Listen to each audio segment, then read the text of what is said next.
mind if I ask you a personal question? Numéro 12. Waouh. Hello, Dave. Bonjour Audrey. On dit Dave ou Dave? Dave. Hello, Dave. Bonjour Audrey. Non, j'ai dit quoi? J'ai dit Dave ou Dave? Dave. Hello, Dave. Ah oui, attends, on refait. Hello, Dave. Bonjour Audrey. Bonjour. Tu es venu avec quelqu'un? Oui, Avec Mila. exactement.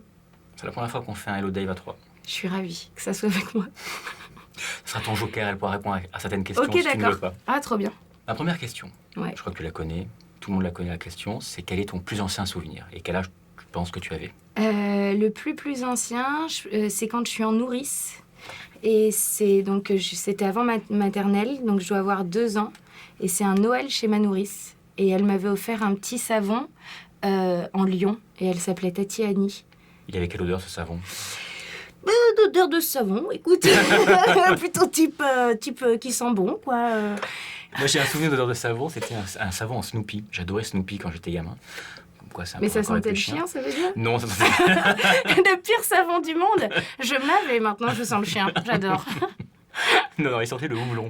Ah. Je me suis rendu compte qu'il sentait le houblon après avoir utilisé du shampoing au houblon. Je dis, c'est avec ça qu'on fait la bière? Mais bizarre. c'est ça? Mais oui, mais ça sent très bon en fait, la fleur de houblon.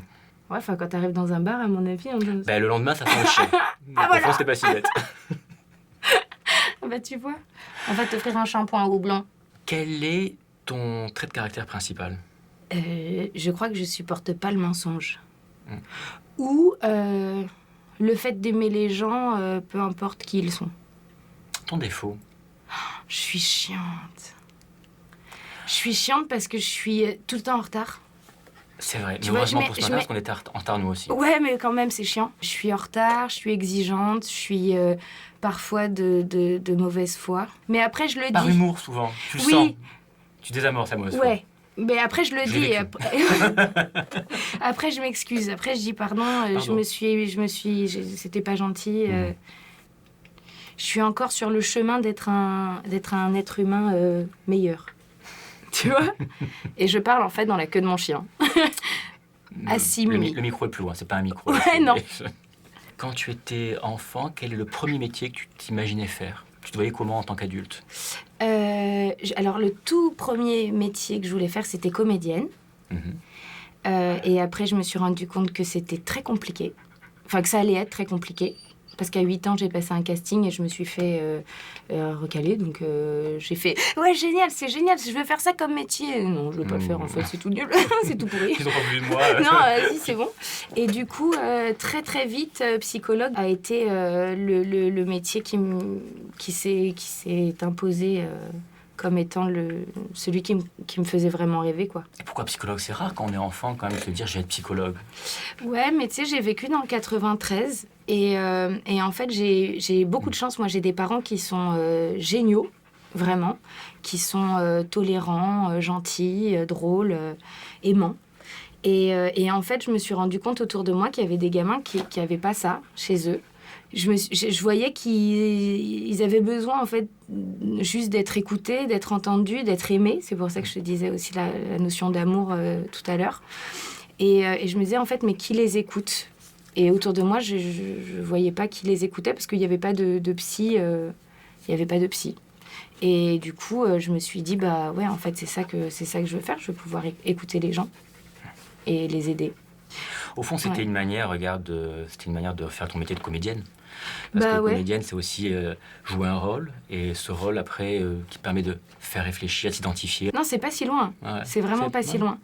Mais tu vois, le fait d'avoir des patients, un endroit, un travail, semaine après semaine, les voir évoluer. Et vu que moi, j'ai choisi les enfants dans ma spécialité, il y a un vrai truc où tu te dis, j'aide le futur adulte qui va être. Et c'était un peu mettre ma pierre à l'édifice, quoi, de ce monde dans lequel on vit de foufou. Et comment t'es revenu alors à la comédie? Et bah, c'est grâce à Baptiste Lorbert et 10 minutes à perdre. Donc, c'était il y a 4 ans. En fait, j'ai été diplômée de psycho. J'ai pris un peu de temps pour moi pour respirer. Et je me suis retrouvée à bosser en agence de com. Va savoir. Et mes voisins de bureau, c'était Baptiste et Dimap. Donc, il y avait Grandpa, il y avait Hugo tout seul. D'accord. Voilà.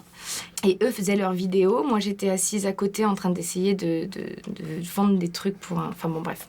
ça ne marchait pas. Et du coup, dès qu'ils avaient besoin de filles, vu qu'ils étaient que des garçons, ils venaient frapper à ma porte et ils me disaient « Audrey, t'aurais pas 5 minutes ?» Alors je raccrochais vite mon téléphone, j'ai dit « Oui, je suis là, qu'est-ce qu'il faut faire ?» Et de 1 vidéo, 2 vidéos, 3 vidéos, à un moment donné, je me suis dit « Bah non, en fait, c'est ça que j'ai envie de faire. Et puis de toute façon, autant l'essayer maintenant. J'ai mon diplôme en poche, donc j'ai ma sécurité. Si ça me plaît pas, demain, je remets mon petit panneau Audrey Pirot et on n'en parle plus et j'aurai au moins essayé. Donc je continue. Hein. Tu sais, tant que je joue, tant que je gagne, je joue. Donc, voilà. Dans le futur, Ouais. un futur loin, Ouais. tu te vois comment? Je sais pas vraiment parce que je me dis qu'en fait, dans la vie, il y a tellement de possibilités, il y a tellement de chemins qu'on peut prendre que dans l'idéal, je me verrais avec un César. Oui. La compression de César. Exactement. C'est celui en petit métal très lourd. Alors pas un César d'honneur, attention. Non, ça c'est vraiment le truc pour celui qui l'a pas eu. On dit, j'avoue, c'était chaud qu'il en ait pas un. Voilà, on se dit, bon, il faut lui donner. Ouais. Non, pas celui de compassion. Et j'aimerais faire des jolis films, peut-être en écrire, peut-être en co-réaliser avec des gens, nombre de gens talentueux qu'il y a autour de nous.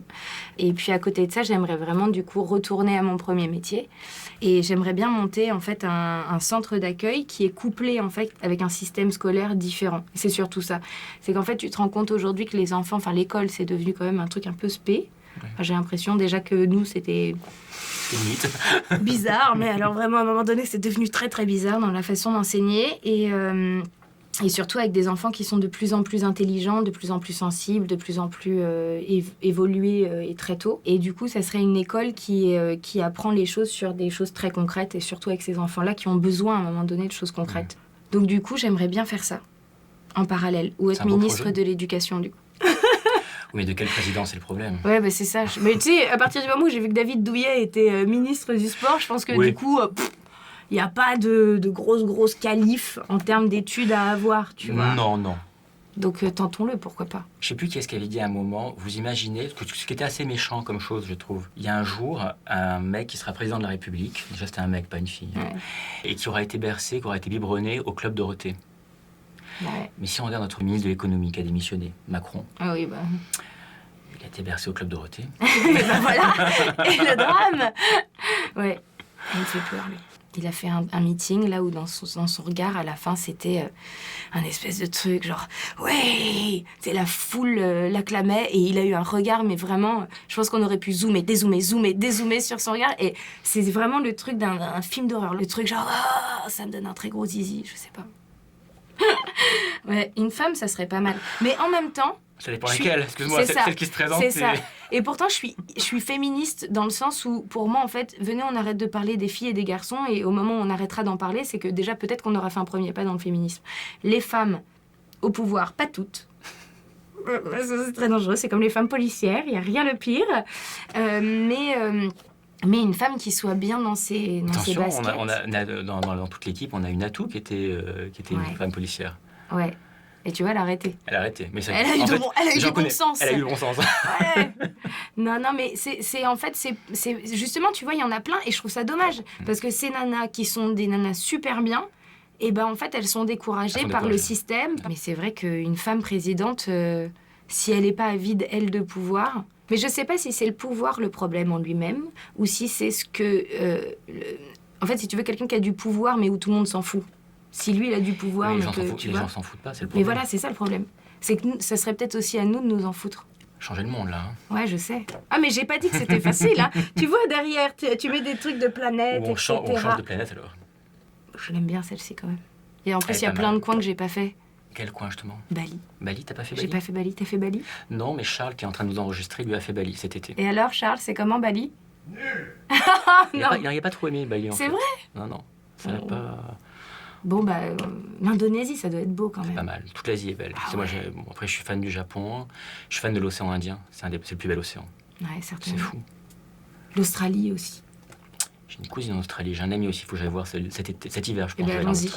On arrête l'interview, on y va. Non, on peut la finir. Ok, mais on peut trouver un prétexte d'aller tourner quelque chose. Et tu sais que Marjorie risque de te dire qu'elle a un voyage en Australie. C'est pas vrai? Ouais. Eh ben, il faut qu'on trouve quelque chose alors. Ouais.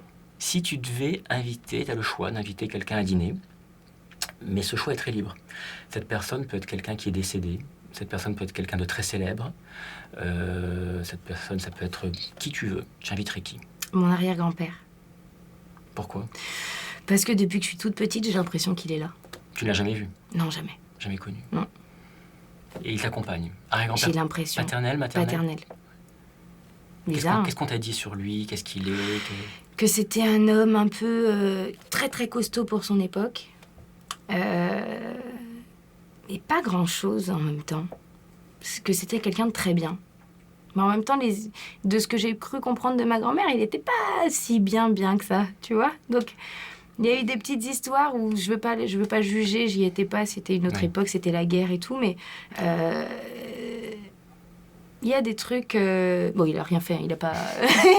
il a pas vendu... Collabo. Non, c'est ça, mon Dieu, ce que je suis en train de dire sur mon arrière-grand-père. Non, pas du tout. Mais c'était des trucs d'après-guerre, si tu veux, où j'ai une grand-mère qui a une histoire un peu particulière parce qu'elle a eu une histoire d'amour avec un Allemand qui était contre tout ce qui était en train de se faire. Ouais, il y en a eu plein. Il y a un très beau film, c'était le premier long-métrage de Alain Resnais, Hiroshima, mon amour. C'est une Française de Nevers qui tombe amoureuse d'un Allemand.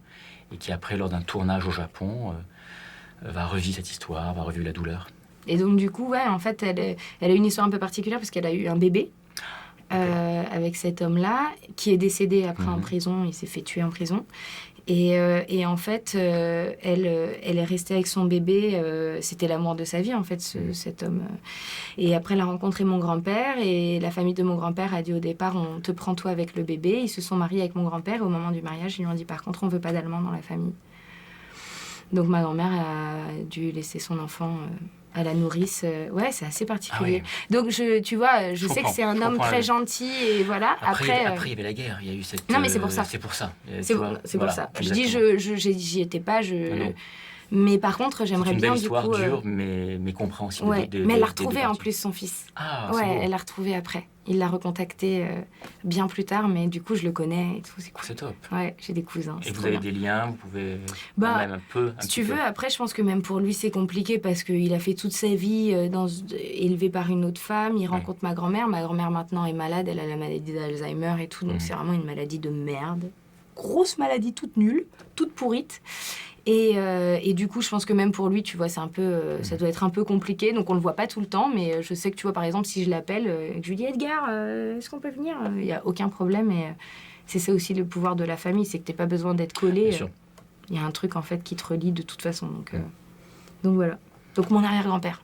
Je crois que Mila s'est détendue. Elle s'est reposée. Tu vois, ça y est. Elle fait la petite sieste. C'est parce que c'est un bébé chien. Je le dis. C'est un tout petit bébé chien. Elle a 6 mois. Vous la verrez grandir. Peux-tu me citer 3 points communs que tu as avec la personne avec laquelle tu partages ta vie? L'humour. Oui. La bienveillance.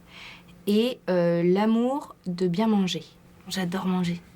Et vu que lui cuisine très bien, c'est un petit bonheur. On t'invitera. Ok. Tu viendras manger, c'est très bon. Avec plaisir.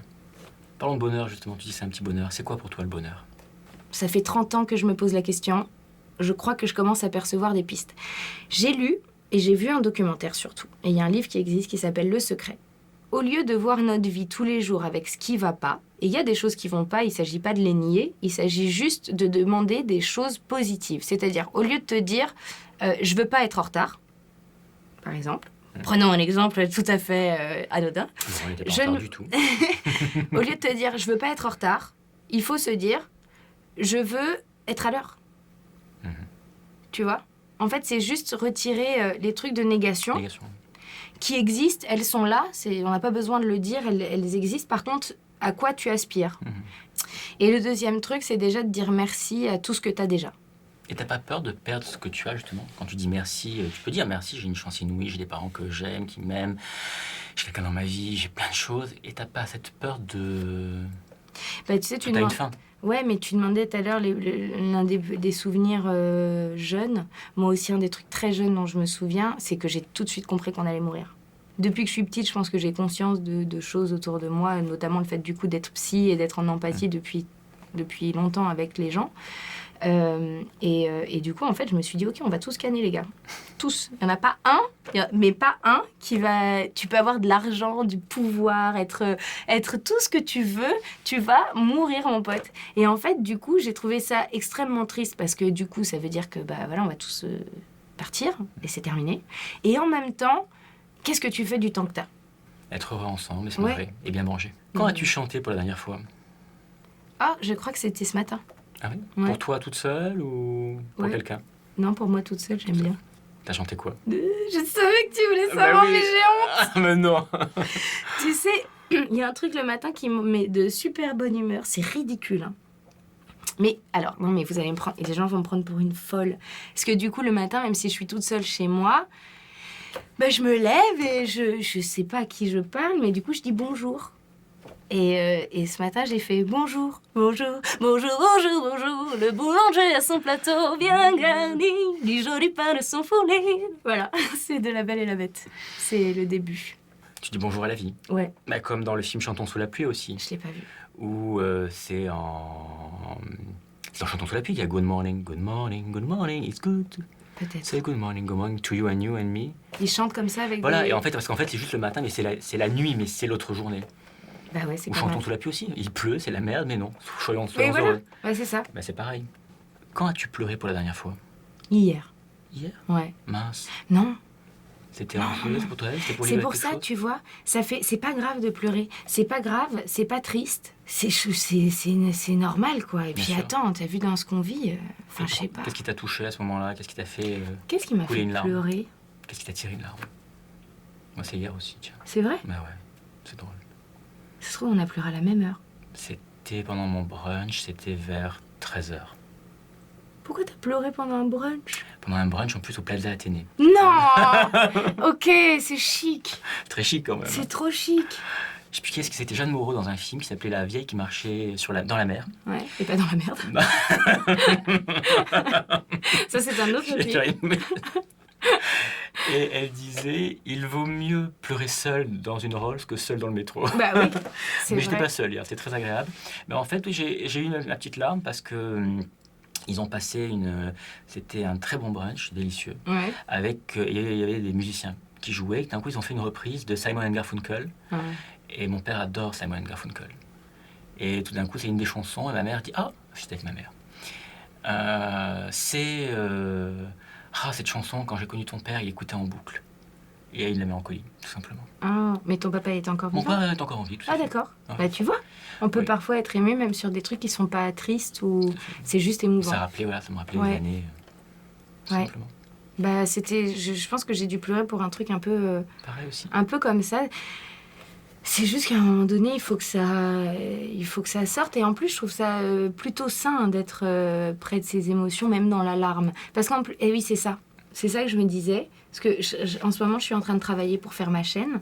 Et je me suis mise à écrire, du coup, hier. Et je me suis mise à pleurer C'était en écrivant, en fait, je crois. Parce que tout ce que ça mobilise... de vivre, d'être dans cette vie-là, dans le fait qu'on soit dans des professions qui sont indépendantes. Ça veut dire qu'il n'y a personne au-dessus de toi qui va te garantir quoi que ce soit. Donc c'est excessivement angoissant. En plus, du coup, tu as une responsabilité, puisque tu te dis qu'est-ce que je vais faire. Là, tu vas en parler de pouvoir, du coup, tu as un petit pouvoir de décision et de te dire, ok, c'est ma matière, qu'est-ce que je vais faire avec ma matière? Et après, il y avait tout un truc de dire putain, les gars, la vie, c'est pas. Enfin, moi, des fois, je suis submergée par tout ce que c'est, quoi. Mais c'est pas grave. Submergé ou plombé? Submergée. Submergé, c'est bien. Ouais. Donc c'est bien. Submergé de toutes les émotions, négatives, positives, et tu te concentres sur les positives. Ouais. Mais sans nier les négatives Bien sûr, elles sont ou là. sans essayer de les mettre à distance. Et en plus, je me dis, parce que si je veux faire rire les gens, il faut de toute façon aussi qu'ils comprennent que, justement, on peut pleurer. Et c'est pas grave. Et on peut même pleurer, ce qui pourrait nous déclencher un fou rire. Et c'est les meilleurs fous rires du monde, quoi. Celui où il y a un truc... Je me rappelle, à l'enterrement de mon grand-père, il y a eu une mouche. Et cette mouche ne partait pas. Et il faut savoir qu'on avait eu une anecdote avec plus jeune, avec ma cousine et mon grand-père, où un jour mon grand-père nous engueule comme du poisson pourri, vraiment. Et au moment où il nous engueule, genre au point culminant de sa colère, il y a une mouche qui vient là. Autant dire que crédibilité zéro, fini. Fou rire avec ma cousine, on était à table. Mon grand-père dit « Ah, plus vous foutez de ma gueule » et tout. Donc là, c'était terminé. On riait. Il meurt. On va à l'église, son enterrement, putain, une mouche. Et là, mais avec ma cousine, on n'en pouvait plus. Sauf que les gens pleurent autour. Ouais. Et les gens se disent... Mais là, c'est les deux... Et ils te regardent genre vraiment, bravo. Enterrement de son grand-père, t'as un fou rire, c'est vraiment rien, t'es nul.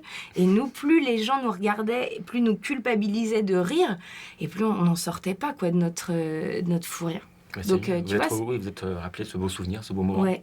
Donc même pour rire avec les gens et tout, c'est aussi de leur montrer qu'il n'y a pas que du rire. Et vu que maintenant on est dans un truc que de rire, il faut que tout le monde rigole. Ah, à la télé, il faut que ce soit drôle. Et de rire positif, c'est vrai. On enlève la mort, on enlève tout ce qui peut angoisser, tout ce qui peut être profond. À un moment donné, moi je suis là, j'ai ni envie de rire, ni envie de faire rire. Du coup, ça m'angoisse en fait. Il y a trop de... Overdose de rire forcé. Mais ouais, ça cache il y a un problème, ça cache un truc. C'est le Joker. Ouais, non mais voilà, c'est flippant.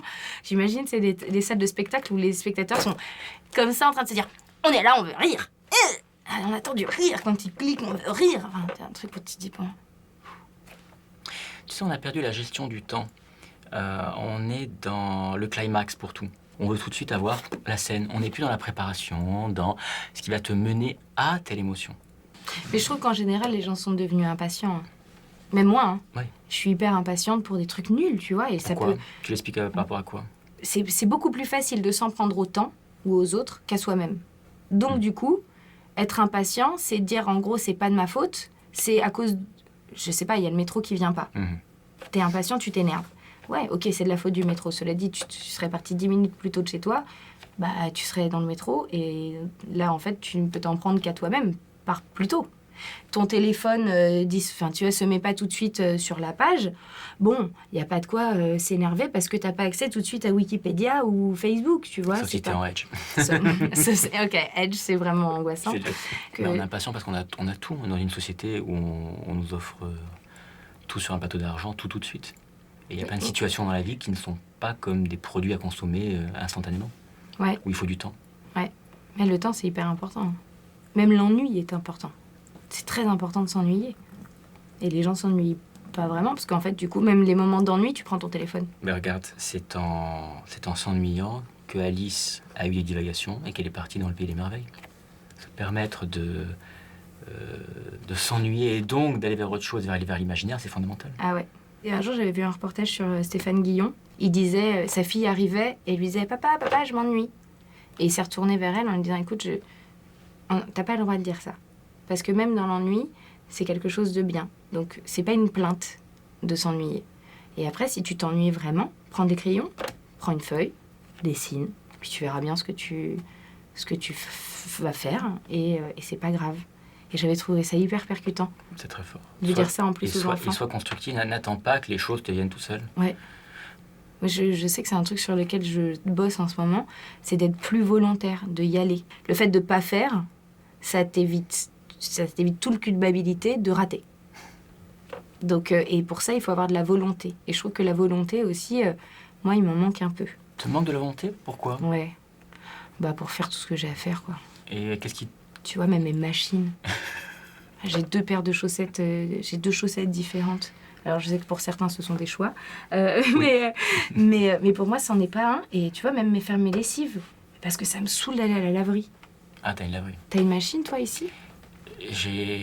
La première chose que j'ai fait en achetant cet appartement, ça a été d'acheter la plus belle machine et le plus beau sèche-linge. Oh, pétard. J'aurais dû venir avec mon linge, en fait. Ouais, en fait. Ça aurait été une métaphore. Faites un Hello Day et venez avec votre linge sale. Mais ouais. C'est totalement une métaphore. Je vais le proposer, tiens. Putain, c'est pas con, hein. Et après, on sort la machine. Mais ouais, et après, tu regardes ce que les gens ont amené à laver chez toi. J'ai toutes les lessives possibles. J'ai pour le blanc, pour le noir, pour la couleur, pour la laine. C'est vrai. J'ai les adoucissants différents. Et pour le sèche-linge... C'est trop, je suis très too much, c'est vrai. C'est trop. Et même pour le sèche-linge. J'ai des petites lingettes parfumées à la lavande, tout. Ah, tu vois, je regrette maintenant que tu me dis J'ai tout un peu ça. Je me d'argent. dis non, je l'ai. Mince. Prochain tournage, tu viens Ok. avec ton linge sale. On est tourne passé. beaucoup ici. Oui, mais bon, d'ici là, j'ai pas de culotte propre, quoi. Tant pis. Il faut vite tourner là. Ou faire une commande. Oui, c'est ça. Je viendrai chanter ici, te refaire encore une vidéo de chant. Une vidéo de chant, oui. La dernière qu'on avait fait, elle était drôle. Baguette. Baguette. Baguette. Possèdes-tu un rituel? En fait, moi, quand j'étais toute petite, j'avais des... Vu que j'étais très angoissée par les gens, et l'école notamment, en fait, du coup, j'étais souvent malade. Donc mon rituel, quand j'étais petite, c'était la diarrhée. C'était mon rituel du matin. Voilà, chacun son petit rituel. Souvent, Et- quand on est mal, on est constipé. Ça peut... Ah non, moi, toi, c'est ça diarrhée. passait comme ça. Ah, moi, c'est diarrhée. Tu peux être sur un truc, hein, c'est que si je suis angoissée... Parlons pour peu, me- parlons caca, moi aussi. C'est Ah pareil. non, Je mais suis comme toi. c'est vrai. Non, mais c'est horrible. Non, mais attends, sans rire, ton corps te lâche. C'est-à-dire, dans un moment qui est d'angoisse, où tu te dis normalement, allez, je combats, ton corps t'abandonne et te dit, écoute, non. C'est dur. Et enfin, j'allais dire, tu vas en chier, mais oui, c'est C'est le cas de le exactement dire. ça. Moi, je l'ai eu pour un récital de piano comme ça. C'était horrible. Avant, Avant. ah, c'est horrible. C'est horrible. C'est horrible. C'est horrible.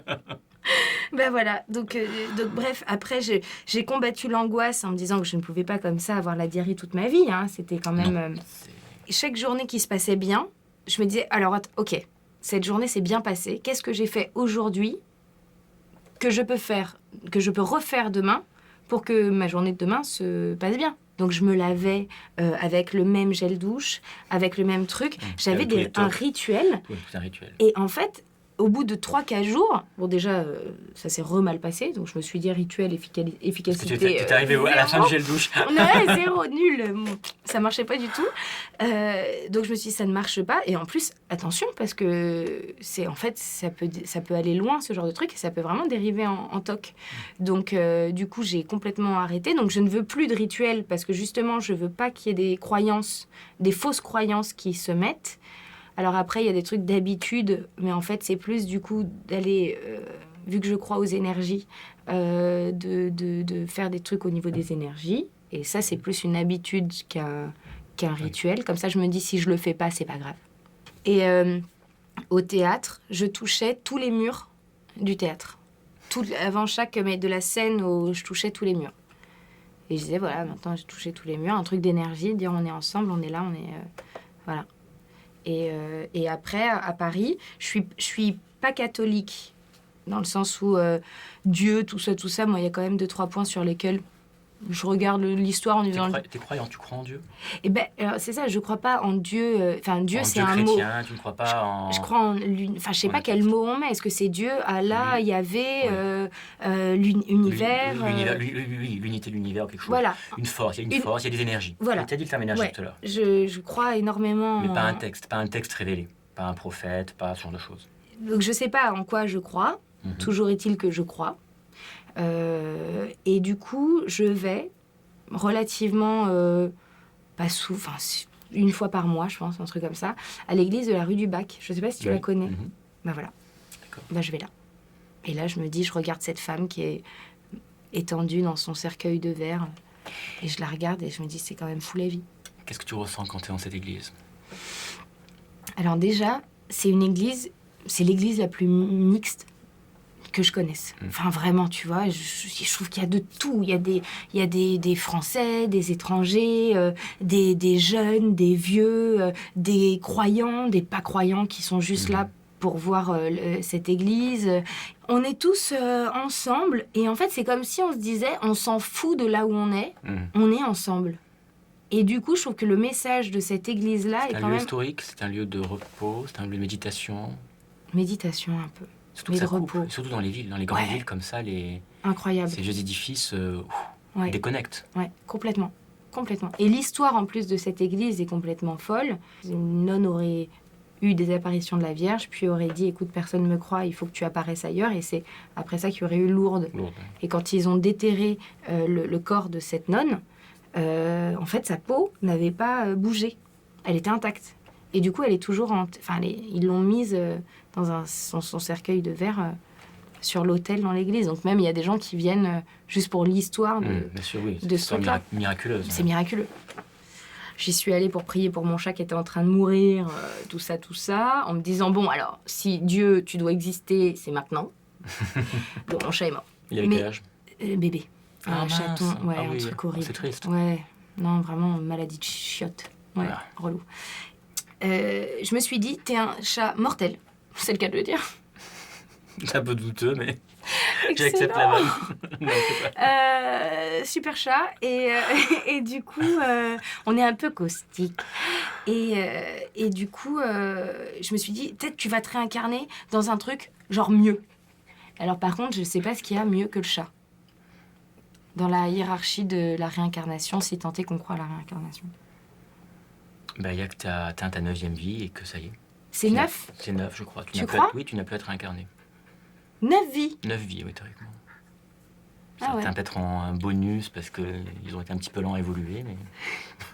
Je pense que quand tu repasses moustique, c'est que vraiment t'as chié ta vie d'avant, quoi. Ouais, et tellement merdique. Ah ouais. Surtout après l'invention de la bombe capot, un truc Ah non, mais bien c'est- pourri comme ça. C'est sûr. Mimi, tu restes là. Tu restes là. Demain, tu te réveilles avec un don que tu n'as pas encore. Lequel J'aimerais bien être médium. Tu l'as un peu vu, t'es psychologue. Ouais. Tu sens quand même les gens. Mais là, oui, Ouais. ça soit sans que tu fasses intervenir ton cerveau, sans analyse en fait. Ouais. Tu sens les choses. Alors après, tu vois, le seul truc où je dis ça, mais en même temps, je m'entends le dire et je me dis, Audrey, qu'est-ce que ça veut dire que tu dis ça? C'est que je suis tellement dans le contrôle, moi, d'essayer, parce que angoissée, donc du coup, plus tu contrôles, plus ça calme l'angoisse. Mhm. Je me dis, ça, c'est aussi une forme de contrôle. Bien sûr. Donc il faudrait peut-être aussi un truc qui soit genre complètement volé. Voilà, si je pouvais voler. Ah, ça c'est beau. Ça, c'est pas mal. Tu as fait les rêves où tu volais? Je crois pas. Ah ouais. Tu sais que je sais pas si c'était déjà arrivé, moi ça, jamais, les rêves conscients. Oui. T'en fais toi? Où tu te dis c'est réel, c'est totalement réel. Et même Ou- quand tu te réveilles, tu as l'impression de l'avoir vécu. Voilà, C'est exact. ça, oui. Alors c'est même plus loin que ça, c'est que tu peux prendre le contrôle de tes rêves. C'est-à-dire Ah oui, que ça aussi, oui, tout à fait, oui, tu le transformes. t'endors. Et tu le transformes ton rêve. Et dans ton rêve, tu sais que tu rêves Mais et le tu fais maîtrises. tout ce que tu veux du coup. Je Ouais. le fais assez souvent ça. en C'est fait, vrai moi. Je contrôle mes rêves beaucoup. T'as de la chance, Je suis quelqu'un qui contrôle énormément. Regarde ce que j'ai fait pour ma machine à laver déjà. j'avoue. Donc, Oui, tu vois, dans le contrôle. Mais ça fait partie de tous les trucs un peu angoissants de... Mais en même temps, ta machine à laver vend du rêve. c'est du rêve. Elle est suisse. Une horlogerie parfaite. Et elle est chromée. Elle est suisse comme l'enregistreur qui nous enregistre Oh là là. actuellement, qui est un Agra et qui est aussi chromé, pareil. Je suis très geek. Hein. Ouais, mais en même temps, c'est pas mal. T'as des rêves récurrents? Non. Aucun rêve récurrent. Non. T'en fais, toi, des rêves récurrents? J'en ai fait, j'en fais plus, je crois, actuellement. C'était quoi? C'est des rêves d'angoisse. En fait, c'est des terreurs où j'avais une page blanche Ouais. et tout d'un coup, il y avait un crayon. C'était un crayon papier. On dit crayon gris souvent dans le sud de Ouais. la France. Et Crayon de bois. Crayon de bois aussi, crayon de bois. Et une main s'amusait à faire des cercles, et tout d'un coup ça devenait de plus en plus hystérique, et des cercles arrachaient quasiment la feuille, et ça devenait là... Pas terrible. C'est intéressant, hein, quand même. C'était des terreurs. Je sais que c'était lié à ce moment-là. D'accord. Et c'est là où on m'a changé d'école, et on m'a mis chez les bonnes sœurs, et j'étais en uniforme le marine Non, blanc. ça blague pas. Ça blague pas. Mais du coup, tu crois en Dieu, toi? Pas du tout. Ah oui, mais ça calme, non? Bah, j'ai un père juif, j'ai une mère catholique, j'ai été dans les... pas élevé, mais j'ai connu en tous les cas les deux religions. Ouais. Mais non, je suis quelqu'un de athée. Je suis même pas déiste, je suis athée. D'accord. Ok. C'est bien aussi, Mais hein. comme toi, je crois à une certaine force de l'univers, à une unité, à des forces cosmiques, Oui, je crois à quelque chose, effectivement. Ah, il y a des trucs un peu spé, quand même. Oui. Et même à l'énergie des êtres, et même, pourquoi pas, la réincarnation. Mm. Tu vois. Ouais, moi, j'y crois. Parlons de la mort, justement. Ouais. Tu dois mourir comment? T'aimerais mourir comment? Alors moi, quand j'étais petite, j'étais sûre que j'allais mourir jeune et d'une tumeur au cerveau. Maintenant, j'aimerais mourir vite, en tout cas. Tu vois, je vois... Tard, mais vite. Tard, mais vite. Mais vu que je crois en d'autres choses, les gens, pour moi, sont toujours là, même s'ils ne le sont plus. Ouais. Donc, du coup, fatalement, ça te retire quand même un peu d'angoisse dans la perte. Énormément. Voilà. Tu sais que c'est pas définitif. Voilà. Donc je me dis, si je meurs demain, bon, c'est chiant, parce que j'aurais pas eu le temps de faire ma chaîne YouTube Donc ça m'aura contrariée. Oui, quand même. Et en même temps, je pourrais m'en prendre qu'à moi. Parce que j'avais qu'à la faire avant. J'ai pas eu d'enfant. Je me dis, merde, c'est un peu chiant, ça. Et en même temps, si je suis morte, tant mieux qu'il n'y ait pas de bébé. Hein, sinon, c'est chiant pour lui. Du coup, je me dis, ça arrivera maintenant, j'espère, effectivement, le plus tard possible pour juste avoir le temps de faire le plus de choses possible. Mais vite, parce que je vois à quel point maintenant la science t'aide à rester en vie. Et quand je vois des gens genre ma grand-mère, je te jure que tu as envie de dire non, vas-y. Allez, ça sera triste, on va pleurer, mais là, ça fait trop longtemps. Tu vois, maladie d'Alzheimer. Mais c'est horrible. Horrible. La personne n'est plus là. C'est un corps qui est là, c'est mais terminé. c'est plus elle. Fin du game. Il y a plus de son, plus de lumière. On a fermé la boutique et il y a juste un corps qui est là et qui comprend plus rien à ce qui se passe, quoi. Je vais te laisser, mais attention, je vais te laisser 1 minute. Ouais. Tu vas nous transmettre ton dernier message translunaire. Alors, donc un message à des gens qui verraient cette vidéo alors que nous, on a tous passé l'arme à gauche. On n'était pas des mauvais bougres. On n'a pas tout fait bien, mais l'intention, en majorité, était quand même louable. Donc, ne soyez pas trop jugeants. Faites mieux, puisque nous, on est morts, c'est que vraiment, il y a un moment donné où on a merdé. Ne mangez pas de McDonald's. Faut vraiment pas. Et aimez-vous. Je crois que s'il y a une seule chose qu'on doit, nous... retenir de notre situation d'humain, c'est de s'aimer. Et c'est valable si vous êtes grand, ouvert, avec 4 doigts, ou tout petit, rabougri, avec 2 moignons. Voilà. Salut.